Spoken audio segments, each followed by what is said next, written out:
El cuerpo de la víctima fue hallado en el apartamento y trasladado al anatómico forense. La policía de Filadelfia buscaba un depredador sexual que trepaba a los pisos de las viviendas para atacar a sus víctimas. Los expertos en perfiles geográficos intuían que el sospechoso debía vivir o trabajar cerca de sus víctimas.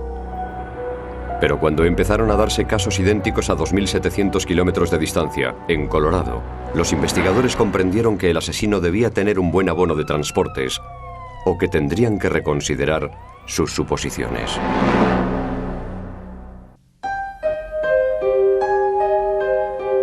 Rittenhouse Square, en Filadelfia, Pensilvania. En días soleados, el parque se llena de gente que va a broncearse y que sale a hacer footing. Muchos son estudiantes de la cercana Universidad de Pensilvania. En 1998, Shannon Shiver vivía solo unas manzanas del parque. Tenía 23 años y estudiaba en la prestigiosa Wharton School of Business. Ella quería especializarse en seguros, pero le gustaban mucho los desafíos y también estaba estudiando finanzas. Para sus padres Vicky y Sil Shiver, Shannon era todo lo que se puede esperar de una hija. Shannon era una persona muy alegre. Era curiosa, quería saberlo todo y tenía mucha vitalidad. Siempre estaba haciendo preguntas. Siempre que íbamos a algún sitio, ella siempre preguntaba cómo había pasado eso o por qué eran así las cosas. Era una chica brillante y muy competitiva. Le gustaba montar a caballo y ganaba muchos premios. Pero también era una chica muy cariñosa. Creo que debía tener el grupo más diverso de amigos que haya tenido nadie. Shannon destacaba en casi todo lo que hacía. El último año de la escuela secundaria, ella era la presidenta de la asociación de alumnos cuando otro presidente se acercó para saludar y comunicar que volvía a presentarse a las elecciones. Cuando estudiaba en la Universidad de Duke, fue la delegada de su curso y segunda capitana del equipo de equitación. Se graduó en 3 años, con 3 especialidades, en matemáticas, económicas y filosofía. De allí, Shannon se trasladó a Filadelfia para seguir estudiando. Alquiló un apartamento en un segundo piso cerca de Rittenhouse Square, porque era una zona considerada segura.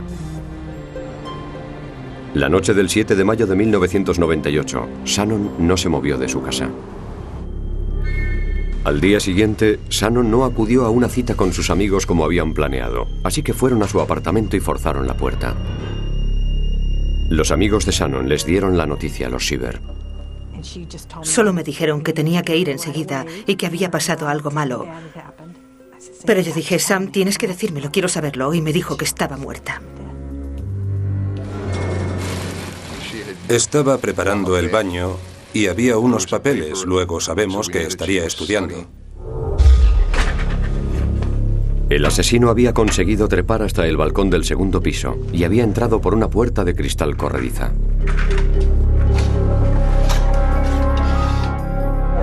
Había señales de un forcejeo. Había libros caídos de una estantería a un lado de la cama. La habían estrangulado y agredido sexualmente. Faltaban su cámara, su collar y su pluma. Y había sangre, supuestamente del asesino, en la cama, la pared y en la barandilla del balcón. Suponemos que le habría mordido o que se había cortado de alguna forma. La sangre de la barandilla del balcón era la prueba de que había salido por allí. La policía sabía que el asesino tenía experiencia en acceder a viviendas en pisos altos, pero iban a necesitar mucha más información para encontrarle.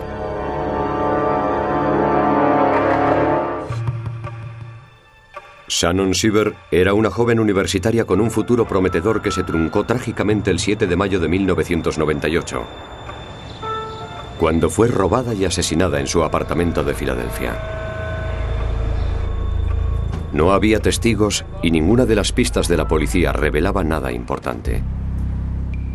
Después de 8 meses de investigación, la policía había llegado a un punto muerto. El primer golpe de suerte en el caso llegó de una fuente inesperada.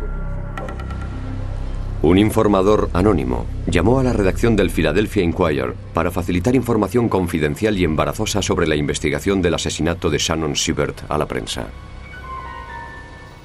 Esa persona nos dijo que era una vergüenza lo de Shannon Shivert porque el departamento de policía había pasado por alto 2 casos anteriores que estaban relacionados y que si se hubiera investigado se podría haber evitado su muerte. Estábamos casi seguros de que debía ser un policía jubilado. Los reporteros de investigación del periódico investigaron más a fondo y descubrieron pruebas de que la policía había ocultado varios casos anteriores de violaciones para que las estadísticas de delincuencia de la ciudad parecieran mejores de lo que eran en realidad. La policía de Filadelfia llevaba casi 20 años ocultando denuncias de agresiones sexuales. Ni siquiera se consideraban un delito y se borraban de los libros por completo. 2 de esos delitos eran 2 casos de violaciones sobre los que no se informó y que habían ocurrido un año antes del asesinato de Shannon Shivert con el mismo método. Todas las víctimas eran mujeres jóvenes que vivían solas sin pareja ni animales de compañía. Según nuestro informe, solían ser las mujeres más indefensas las que eran el objetivo, mujeres sin techo, mujeres afroamericanas, mujeres que no iban a poder denunciar mucho. Una de las anteriores víctimas pudo ver fugazmente la cara de su agresor. Un dibujante de la policía hizo este retrato robot. Le describió como un joven alto, bien parecido, de complexión delgada y de unos 25 años. Creamos un equipo especial, vinieron policías de otros departamentos, había policías de incógnito, hicimos circular el retrato del sospechoso. Se trataba de una persona muy ágil, delgada y muy atlética. Preguntamos en los gimnasios de la ciudad y de los alrededores. En julio de 1999, Boyle y Peary decidieron recurrir a los expertos en perfiles del FBI para pedir ayuda. Basándose en casos anteriores, los expertos en perfiles pensaban que el violador debía conocer bien el vecindario. Alguien que gustara de salir por las noches y que probablemente tuviera algún antecedente por voyerismo o por abusos sexuales.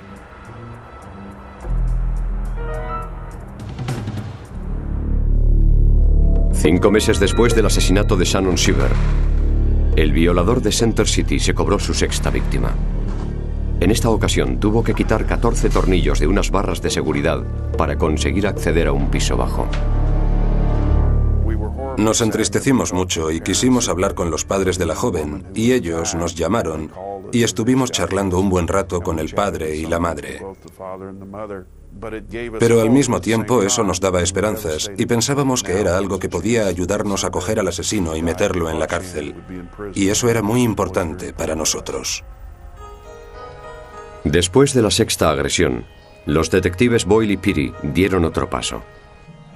Boyle había visto un capítulo de Crímenes Imperfectos por televisión sobre una serie de agresiones sexuales en Luisiana que se había resuelto gracias a las técnicas de perfiles geográficos. Así que Boyle se puso en contacto con Kim Rosmo, el investigador que aparecía en ese episodio. Partimos de la base de que los criminales actúan cerca de sus casas y sabemos que lo hacen en zonas en las que se sienten cómodos, en su zona de seguridad.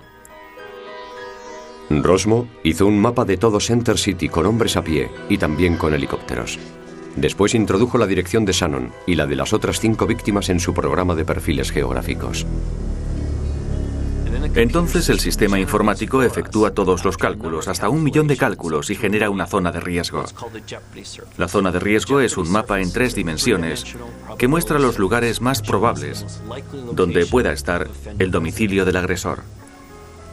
El color naranja muestra las zonas donde es más probable que viva o trabaje el violador de Center City. La policía llenó todas esas zonas con retratos en robot del violador. Pero en realidad era un esfuerzo inútil. El violador de Center City y ahora asesino no volvió a actuar. Al menos no en Filadelfia.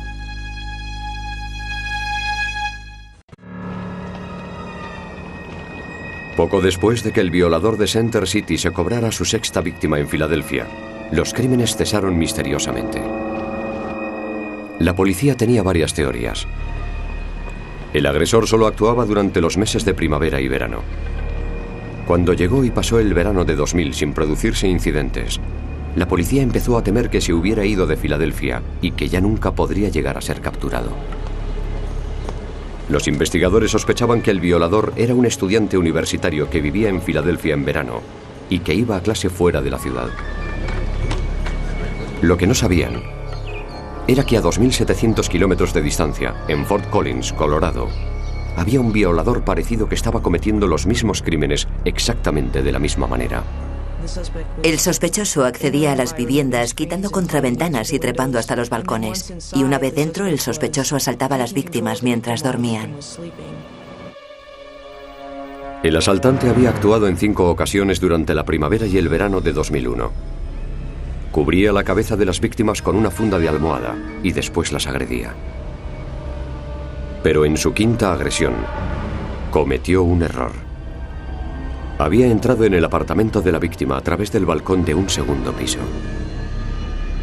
El supervisor del laboratorio de criminología, Jeff Svoboda, llevó un tramo de la barandilla a su laboratorio y lo roció con ninidrina, una sustancia que se emplea para descubrir huellas dactilares en superficies porosas. La ninidrina reacciona con los aceites de la piel, haciendo que las huellas se vuelvan de un color violeta. Una hora después, ya tenía los resultados. 3 huellas perfectas.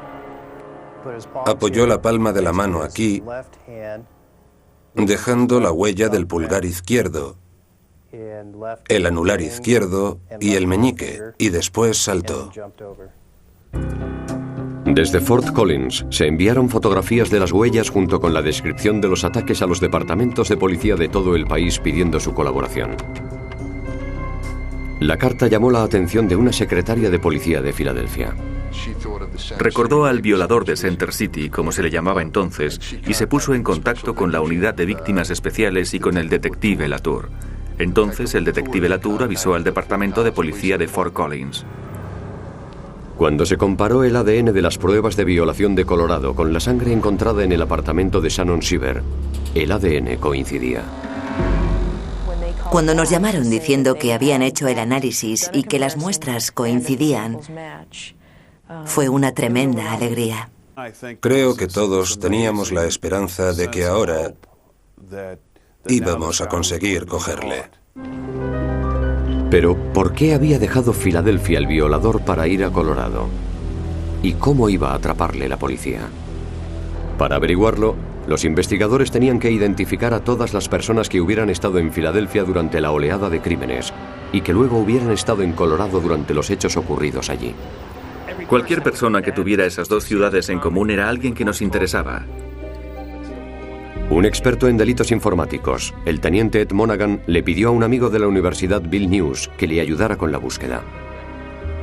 News trabajaba en LexisNexis, un servicio de recuperación de información que contiene más de 30.000 entradas en sus bases de datos. No podemos revelar todos los parámetros de búsqueda en este programa. La mayor parte es información geográfica, pero no puedo decir nada más. Buscaron entre los archivos de entidades bancarias y encontraron los nombres de 319 varones que habían hecho transacciones financieras en Filadelfia y después lo mismo en Fort Collins, Colorado.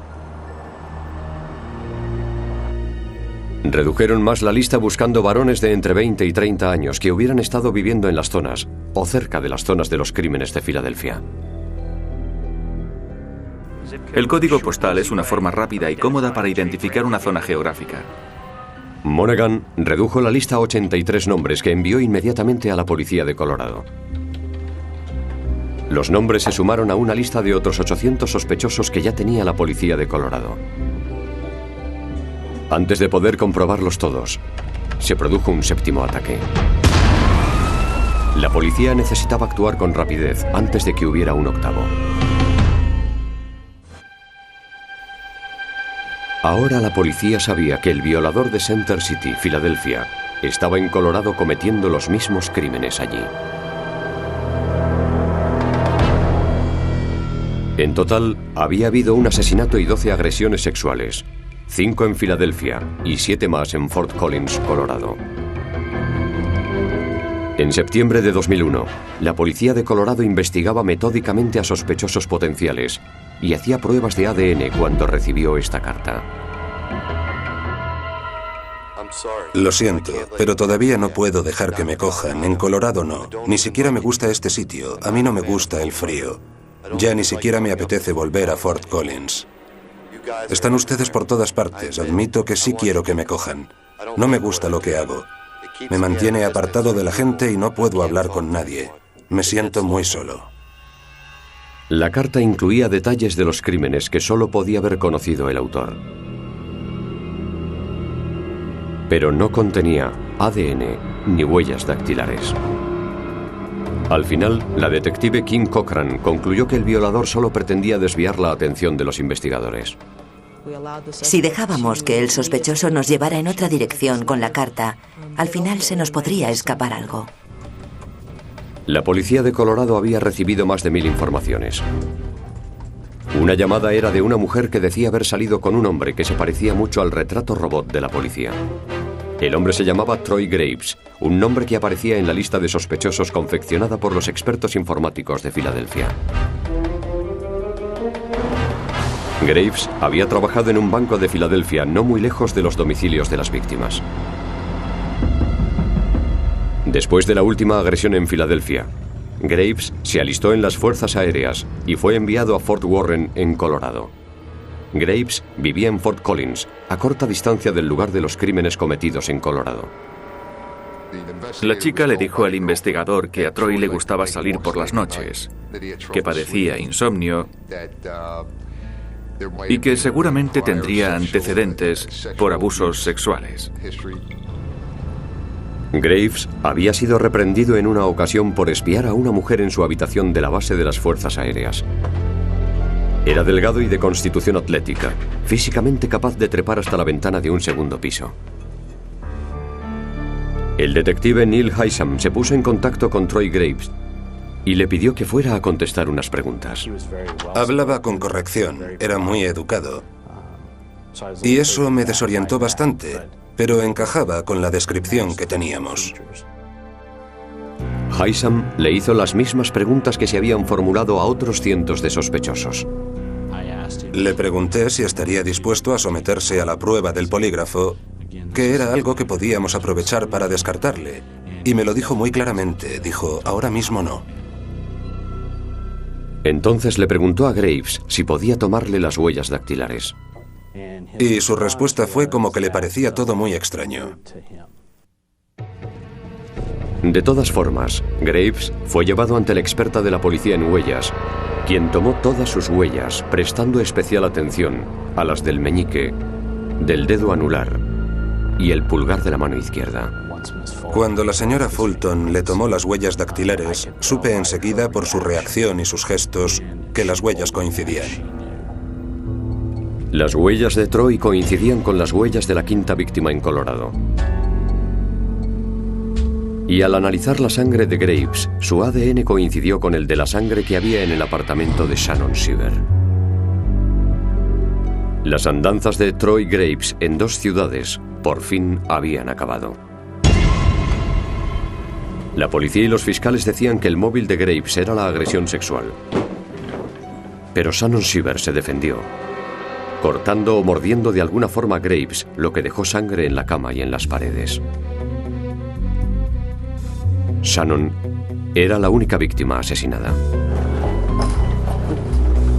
Al presentarle las pruebas forenses que había contra él, Graves confesó. Más tarde se declaró culpable y fue condenado. En la lectura de la sentencia, varias de sus víctimas tuvieron ocasión de dirigirse a su agresor. Te odio, Troy Graves. Con cada átomo de mi ser, te odio. ¿Cómo te atreves a violar a una persona como me violaste a mí? Y ahora lo vas a pagar. Tu futuro es la privación de libertad y noches de violaciones y torturas de formas tan horribles que no puedes imaginarte. Troy Graves fue sentenciado a cadena perpetua. Hace mucho tiempo que había perdido las esperanzas de que le encontraran, es verdad, es la verdad. Pero me alegré de que ya no fuera a haber más víctimas. Y lo digo de corazón como madre de una víctima. Los padres de Shannon conservan su habitación tal y como estaba cuando ella vivía, llena de todos sus premios, sus libros y sus fotos de familiares y amigos.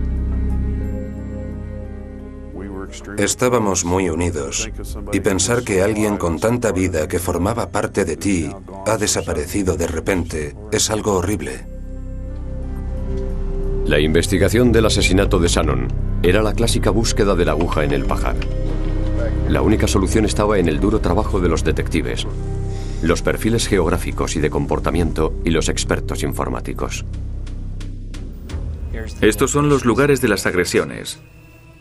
El banco donde trabajaba Graves, el lugar donde estaba la casa de su novia y su primer domicilio.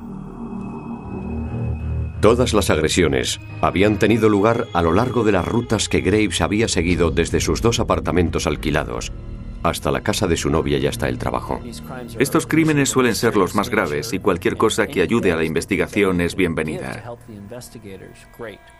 Los expertos en perfiles geográficos solo deben ser una herramienta más entre las que tenemos. También es importante recordar que ningún perfil que se haga puede resolver un crimen. Hacen falta pruebas físicas o testigos o una confesión para hacer eso.